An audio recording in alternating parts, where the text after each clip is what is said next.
चार साल की अवधि के लिए युवाओं को सशस्त्र बलों में शामिल करने की केंद्र सरकार की योजना अग्निपथ को लेकर देश भर में कड़ा विरोध हो रहा है।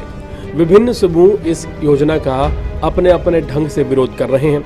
कहीं छात्र संघ के नेता हैं, कहीं एक भीड़ है, कहीं ट्रेनों में आग लगा दी गई है, कहीं सिविलियंस को निशाना बनाया जा रहा है।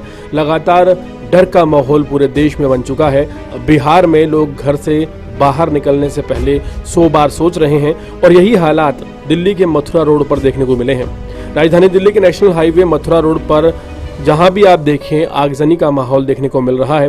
पथराव किया जा रहा है सिविलियंस पर और साथ ही साथ अगर पलवल की बात की जाए तो पलवल में भी यही माहौल है।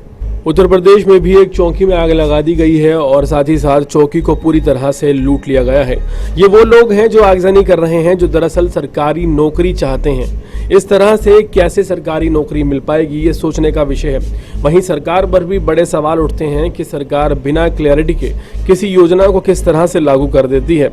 हाल फिलहाल की अगर बात की जाए तो उत्तर प्रदेश के साथ साथ मथुरा रोड का एक वीडियो सामने आया है। वीडियो में देखा जा सकता है लोग अपनी जान बचाकर भाग रहे हैं। सिविलियंस काफी ज्यादा डरे हुए हैं। उन्हें डर लग रहा है कि कहीं ये भीड़ उन पर हमला ना कर दे।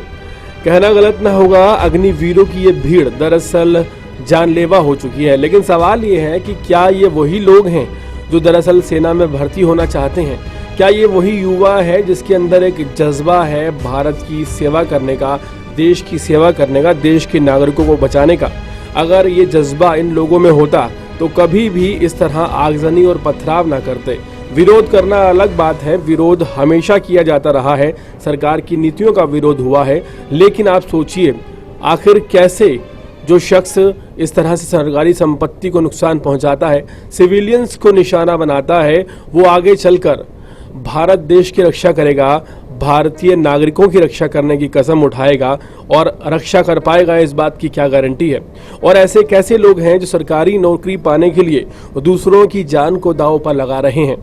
हो सकता है कि आप सरकार की नीतियों से सहमत ना हो सकता है कि आप इस नौकरी के लिए कई सालों से तैयारी कर रहे हो सकता है कि आप जो कह रहे हो वो ठीक हो। लेकिन इसी बीच बड़ा सवाल ये है कि आखिर ये कौन सा तरीका है विरोध प्रदर्शन करने का कि आप सरकारी संपत्ति को जला दें और सिविलियंस को निशाना बनाएं, बच्चों तक को आप ना छोड़ें।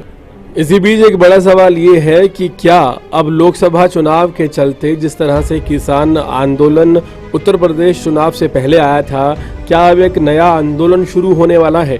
क्या किसान आंदोलन के बाद अब जवान आंदोलन देश में शुरू होने वाला है? यह बड़ा प्रश्न है। लेकिन इसी बीच जो तस्वीरें सामने आ रही हैं, जो वीडियो सामने आ रही हैं, वो दरअसल दिल दहलाने वाली हैं।